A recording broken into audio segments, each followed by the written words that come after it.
अछूत जिनको नीच कहा जाता था, अछूत के नाम पर बाबा साहब अम्बेडकर को क्लासरूम से बाहर बैठाया जाता था। लेकिन पढ़ाई के दम पर, शिक्षा के दम पर, बाबा साहब पढ़ाई के दम पर सिंबल ऑफ नॉलेज कहे गए।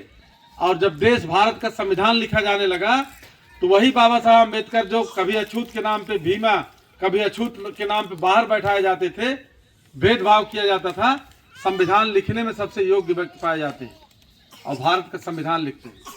और सिंबल ऑफ नॉलेज के रूप में पूरी दुनिया उनको जानती है। शिक्षा की वो ताकत है। और कुछ लोग ये भ्रम फैलाते हैं कि बाबा साहब अम्बेडकर चमार थे। मैं आप लोगों को बताना चाहता हूं कि बाबा साहब अम्बेडकर चमार नहीं थे, बाबा साहब अम्बेडकर महार थे।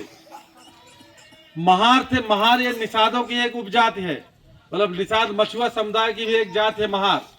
बाबा साहब अम्बेडकर महार थे और पढ़ाई के दम पर, शिक्षा के दम पर सिंबल ऑफ नॉलेज कहे गए। हाँ, ये बात अलग है कि बाबा साहब अम्बेडकर की बात को, विचार को, बाबा साहब ने कहा कि शिक्षित करो, संगठित करो, उनके विचार को चमार भाइयों ने अपना लिया, लेकिन मछुआ समुदाय के लोगों ने उनके विचारों को नहीं अपनाया। इसलिए आज भी मछुआ समुदाय में सबसे ज्यादा पीछे अगर कोई है तो मछुआ समुदाय के लोग हैं, निषाद समुदाय के लोग हैं।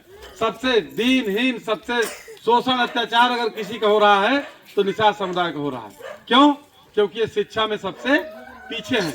अभी बाबा साहब की बात को ये नहीं मानी, और जिन लोगों ने बाबा साहब की बात मान लिया वो आगे निकल गए, वो आगे बढ़ गए, लेकिन निषाद समुदाय के लोग नहीं माने।